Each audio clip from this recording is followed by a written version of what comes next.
இனி லட்சியங்களை அடைய லட்சங்கள் தேவையில்லை. HiQ Genie NEET crash course ரூபாய் 1999 மட்டுமே. For admissions contact HiQ Genie. கண்டிப்பா. ஏன்னா ரீசெண்டா அவரே ஒரு இன்டர்வியூல சொல்லியிருந்தாரு, நான் ரொம்ப காலமா வந்து டிப்ரெஷன்லயே இருந்தேன் அப்படின்னு. அதுக்காக சைக்காட்ரிக் ட்ரீட்மெண்ட்லாம் எடுத்தேன், ஒரு முறை சூசைட் அட்டம்ப்ட்லாம் போயிருக்கிறேன் அப்படின்னு அவரே சொல்லியிருக்காரு. ஒரு முறை சூசைட் அட்டம்ப்ட் போயிருக்கிறேன், ஒரு 2 படம் ஹிட் கொடுத்துட்டாரு, அடுத்த படம் வாய்ப்புகள் இல்ல, வீட்டுல இருக்க முடியாது. அப்ப அந்த நேரத்துல ஏதாவது வெளியில நினைக்கிற ரிலாக்ஸ், அடுத்த படம் என்ன ஸ்டார்ட் பண்றீங்க, ஏன் அந்த படம் மாதிரி இந்த படம் இல்ல, இந்த கேள்விகள் வந்து அவங்க அப்படியே துரத்திக்கிட்டே இருக்கும். அப்ப அவங்க ஒரு தனிமையை நோக்கி போக ஆரம்பிச்சாங்க. தனிமையை நோக்கி போறோம், தனிமையை போக்குறதுக்கு சில வேலைகள் செய்வாங்க. 4 நாள் வேலை இருக்கும், 4 நாள் வேலை இருக்கு. அந்த தனிமையை போக்குறதுக்கு சில பழக்கங்களுக்கு அவர் அடிக்ட் ஆயிடுறாரு, அடிமையாயிடுறாரு.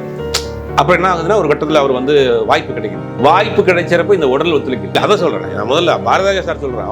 அவருடைய அந்த 16 வயதுல அந்த காலகட்டங்கள்ல மனோஜ் பிறந்த பிறகுதான் அவருடைய லைஃப் கேரியர் மாறுது. அதனால அவர் லக்கி பை. அந்த நான் தன்னால் முடியாத எல்லா விஷயத்தையும் இந்த பையன் பண்ணணும்னு ஆசைப்பட்டார். அவர் வந்து நடிக்கணும்னு சினிமாவுக்கு வந்தாரு. அவர் வந்து அன்பார்ச்சுனேட்லி அவர் டைரக்டர் ஆயிட்டாரு. ஆனா வந்து தான் நடிக்க முடியாம போன அந்த குறையை வந்து தான் பையனை வச்சு பண்ணணும், அதனால அவர் ஒரு டைரக்டர் ஆகணும் அப்படின்னு ஆசைப்படுறாரு. அதற்காக அமெரிக்காவில் அனுப்பிச்சு படிக்க வைக்கிறார், டைரக்ஷன் கோர்ஸ் படிக்க வைக்கிறாரு. அதுக்கு பிறகு இந்தியாவுக்கு கூப்பிடுறாரு. மணிரத்ன அசினேட்டர் வேலை பார்க்குறாரு பம்பாய் கோர்ட்ல. அப்புறம் வந்து அந்த மாதிரி வேலை பார்த்துட்டு அப்படியே விட்டுருந்தா கூட ஒரு மிகப்பெரிய ஒரு டைரக்டர் ஆகிட்டு. மார்கழி திங்கள் அப்படிங்கிறது அந்த ஒரு சொல் இருக்கு இல்லையா, அது நமக்கு அவங்க வந்து கேட்கறது வந்து குத்தி காமிக்கணும்னு சொல்ல மாட்டாங்க. கிட்டத்தட்ட 70 வயசுக்கு மேலே ஆகுது.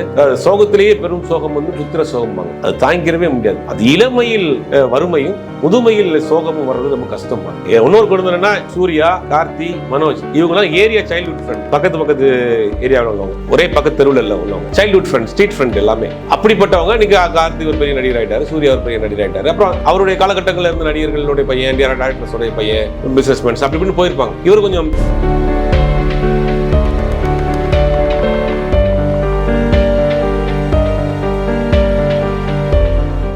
Again, Tamil has the highest viewership in India, USA, UK, Dubai, UAE, Saudi, Malaysia, Singapore, Norway, Sweden, Switzerland and Denmark. Join us and take your business to the world. ஆகாயம் வியூவர்ஸ் எல்லாருக்குமே வணக்கம். விஜய் ஜெகா நம்ம கூட ஜேர்னலிஸ்ட் சுபேர் சார் இருக்காங்க. வணக்கம் sir. வணக்கம். அதாவது இப்போ ரீசெண்டாகவே நம்ம எல்லாருக்குமே தெரியும், நிறைய நடிகர்கள் வந்து நம்மளை விட்டு பிரியறது ஒரு பெரிய கஷ்டமாகவே இருக்குது.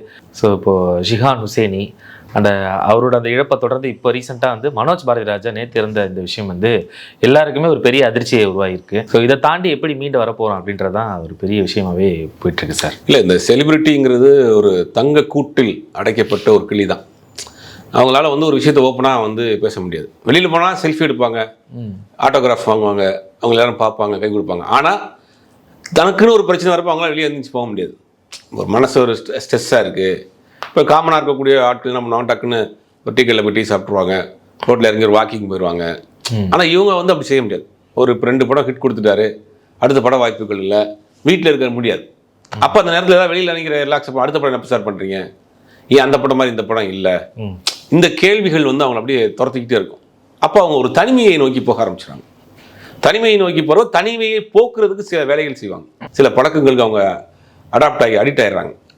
ஜென்ரலாக சொல்கிறேன், ஜென்ரலான செலிபிரிட்டி, யாரும் தனிப்பட்ட முறையில் சொல்கிறோம். செலிபிரிட்டியாக இருக்கிறவங்களுக்குள்ளே இருக்கக்கூடிய பிரச்சனைகள் நம்ம சொல்கிறோம். இப்போ தனிமையை நோக்கி போகிறப்ப தனிமையை ஓவர் கம் பண்ணுறதுக்கு சில வேலைகள் அவங்க இதாகிடுறாங்க. அப்போ என்னன்னா அது உடல்நிலை பாதிக்கப்படுது. நமக்கு தெரிஞ்ச ஒரு உதவி இயக்குனர் ஒருத்தர் நண்பர்லாம் ரொம்ப நீண்ட நாள் ஒரு கஷ்டப்பட்டு வந்து ஒரு படம் வாய்ப்பு கிடைக்குது. படம் வந்து 70% முடிகிறப்ப இறந்து போகிறார், மஞ்சள் காமாலையில் இறந்து போகிறார். மிகப்பெரிய ஒரு திறமையான ஒரு நபர். அவர் ஒரு பெரிய ஒரு டைரக்டராக வரக்கூடிய எல்லா அம்சமும் இருந்த ஒரு நபர். ஆனால் அவர் என்னென்னா ஒரு நீண்ட போராட்டம், சினிமாவில் கிட்டத்தட்ட ஒரு 10 வருஷம் போராட்டுறாரு. அந்த போராட்டத்தில் என்ன பண்ணார், ஊர்லேருந்து சொந்த பந்தங்கள் உறவுகளை விட்டுட்டு நண்பர்களை விட்டுட்டு இங்கே தனிமையாக இருக்கார். சினிமா ஷூட்டிங் அப்படிங்கும் போது ஒரு 4 நாள் வேலை இருக்கும், 4 நாள் வேலை இருக்குது. அந்த தனிமையை போக்குறதுக்கு சில பழக்கங்களுக்கு அவர் அடிக்ட் ஆயிடுறாரு, அடிமையாயிடுறாரு. அப்போ என்ன ஆகுதுன்னா, ஒரு கட்டத்தில் அவர் வந்து வாய்ப்பு கிடைக்குது. வாய்ப்பு கிடைச்சப்ப இந்த உடல் ஒத்துழைக்கல.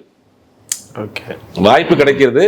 இந்த 10 வருட போராட்டம் எதுக்கு போராட்டினாரு, நான் ஒரு லட்சியத்தை அடையிறதுக்கா, டேரக்டர் ஆகணும், சினிமாவில் சாதிக்க, அதெல்லாம் கிடைச்சிருச்சு. பட் அதை அனுபவிக்கிறதுக்கு தன் உடல் ஒத்துழைக்கல. எவ்வளோ பெரிய குடும்பம் அது.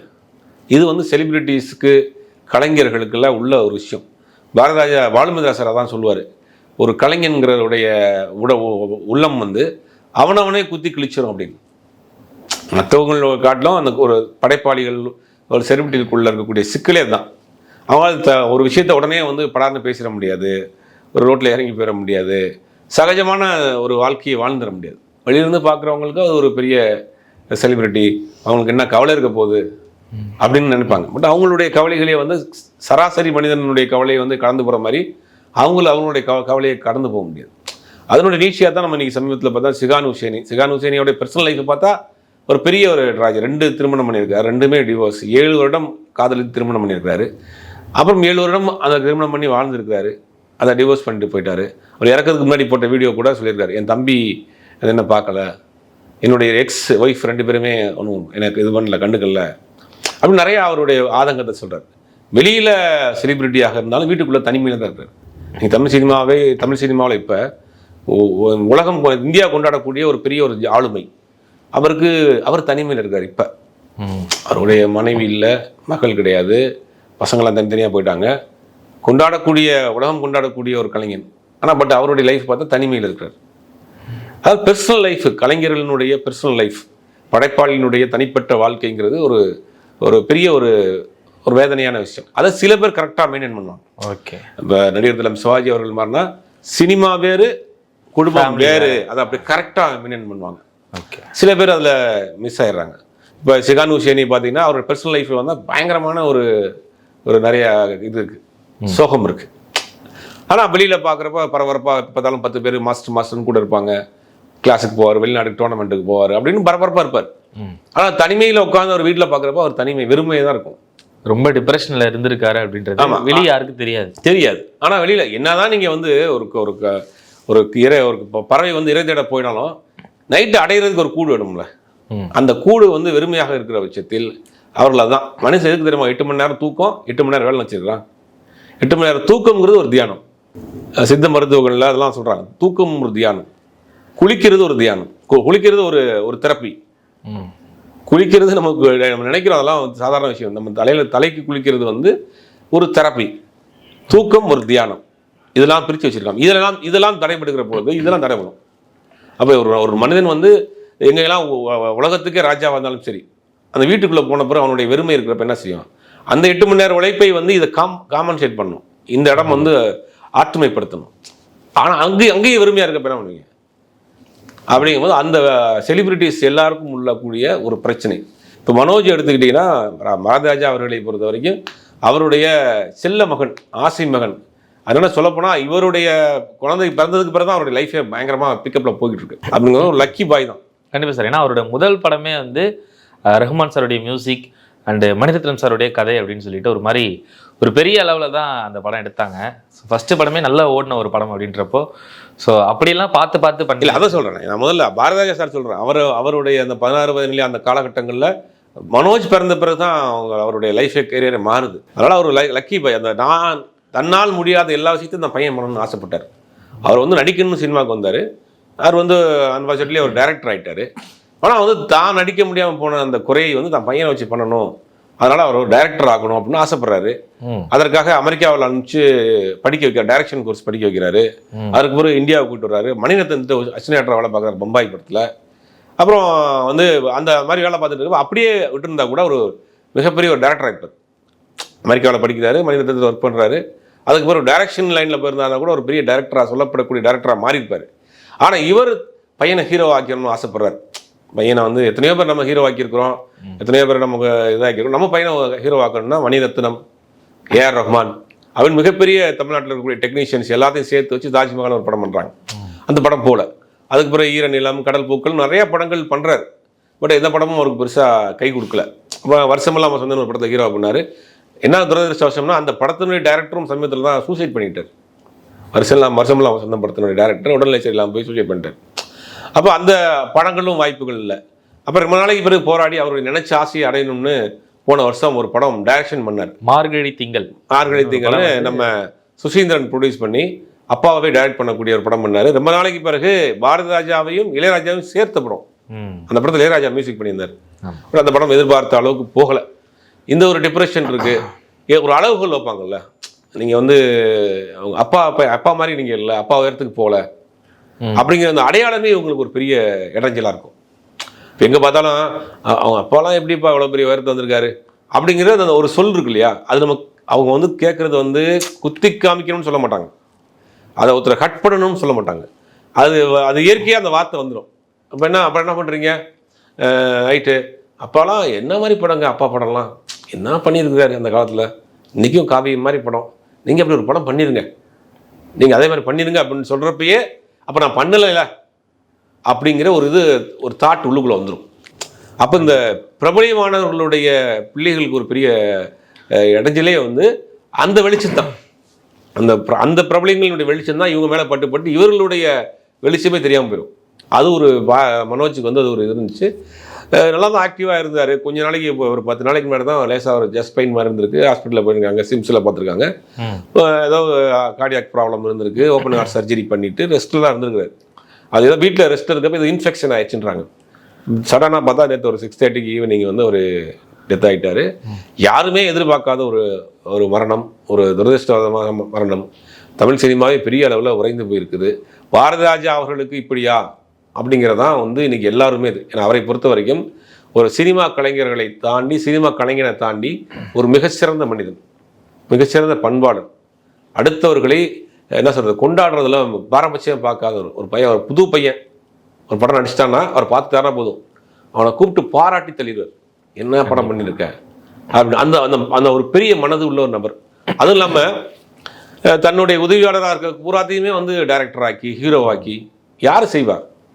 தான் பக்கத்தில் பேடை வச்சுட்டு கை கட்டி நிற்பான், திரும்பி பார்ப்பார், நாளை நீ தான் ஹீரோ, மேக்கப் போடு, உயரமாக கட் அவுட் வை, பேப்பரில் விளம்பரம் கொடு.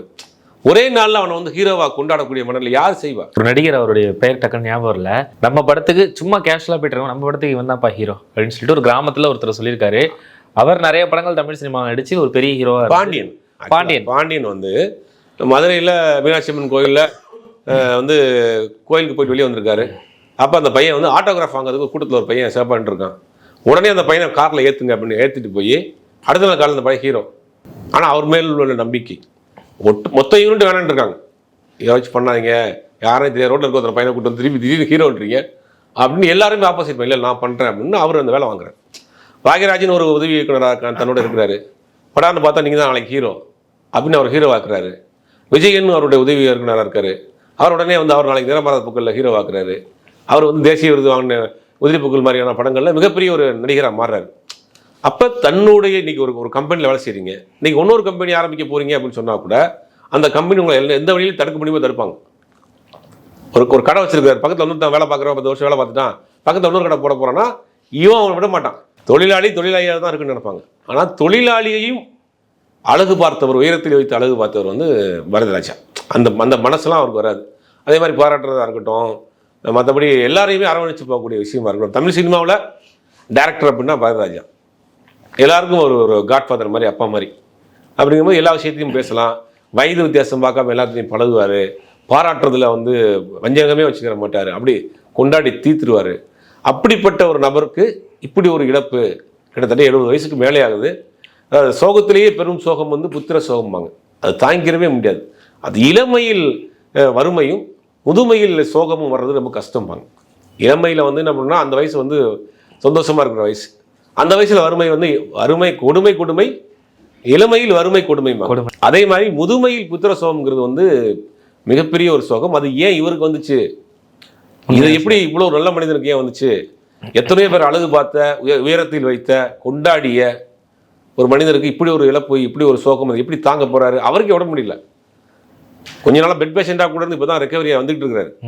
அப்படிங்கும்போது அவருக்கு இப்படி ஒரு நிலைமை வந்திருக்கும் போது எல்லாருக்குமே, இண்டஸ்ட்ரிக்குள்ளே இருக்கக்கூடிய எல்லாருக்குமே ஒரு மிகப்பெரிய ஒரு வருத்தம் தான். ஸோ நீ நியூஸில் அவர் ரொம்ப உடஞ்சி உட்காந்துருக்கிறது கூட யாருனாலையும் பார்க்கவே முடியல சார், அந்த அளவுக்கு ரொம்ப கஷ்டமாக இருக்கு. அது எப்படி கடந்து போக முடியும்? அவரே பல இன்டர்வியூஸில் சொல்லியிருக்காரு, என்னுடைய பிரச்சனை எனக்கு தான் தெரியும். அப்படிங்கும் போது அவருடைய அப்போ உங்களுக்கு ஃப்ரெண்ட்ஸ்னா அவங்க தெருவில் இருக்கிற 4 பசங்க ஃப்ரெண்ட்ஸாக இருப்பாங்க. ஒரு செலிபிரிட்டியோட ஃப்ரெண்ட்ஸாக செலிபிரிட்டி கூட இருக்க அந்த கேட்டகரியில் எல்லாம் ஃப்ரெண்ட்ஸாக இருப்பாங்கல்ல, அதை வச்சு தான் அவங்க கம்பேர் பண்ணுவாங்க. கண்டிப்பாக. ஏன்னா ரீசெண்டாக அவரே ஒரு இன்டர்வியூவில் சொல்லியிருந்தாரு, நான் ரொம்ப காலமாக வந்து டிப்ரெஷன்லேயே இருந்தேன் அப்படின்னு, அதுக்காக சைக்காட்டிக் ட்ரீட்மெண்ட்லாம் எடுத்தேன், ஒரு முறை சூசைட் அட்டம்ப்ட்லாம் போயிருக்கிறேன் அப்படின்னு அவரே சொல்லியிருக்காரு. ஒரு முறை சூசைட் அட்டம்ப்ட் போயிருக்கிறேன். இன்னொரு குடும்பம் என்னன்னா சூர்யா, கார்த்தி, மனோஜ், இவங்கெல்லாம் ஏரியா சைல்ட்ஹுட் ஃப்ரெண்டு, பக்கத்து ஏரியாவில் உள்ளவங்க, ஒரே பக்கத்து தெருவில் உள்ளவங்க, சைல்ட்ஹுட் ஃப்ரெண்ட், ஸ்ட்ரீட் ஃப்ரெண்ட் எல்லாமே.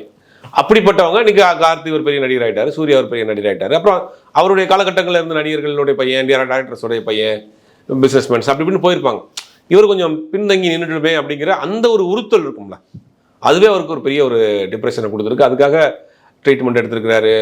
ஒரு முறை வந்து சைக்காட்ரிக் ட்ரீட்மெண்ட் எடுத்திருக்காரு. சூசைட் அட்டெம்ப்ட் ட்ரை பண்ணியிருக்கிறாரு. அப்படிங்கும் போது இந்த ஒரு 47-48 வயசுல அப்படி ஒரு இதுன்னு அவருடைய மனைவி, அழகான மனைவி, 2 குழந்தைகள், பெண் குழந்தைகள், காதல் திருமணம் பண்ணாரு. அந்த வாழ்க்கை, திருமண வாழ்க்கை அவருக்கு ரொம்ப சந்தோஷமா போயிட்டு இருந்துச்சு. அதனால அவர் நினைச்ச மாதிரி ஒரு திருமண வாழ்க்கை அமைஞ்சது, நினைச்ச மாதிரி 2 குழந்தைகள். அதை வச்சு தான் அதுக்காகவாவது அவர் கொஞ்சம் கேர்ஃபுல்லாக இருந்திருக்கணும். கண்டிப்பாக சார். ஸோ இன்னைக்கு நிறைய விஷயங்கள் அவரை பற்றி பேசி அவரை ஞாபகப்படுத்துனீங்க. Thank you so much sir.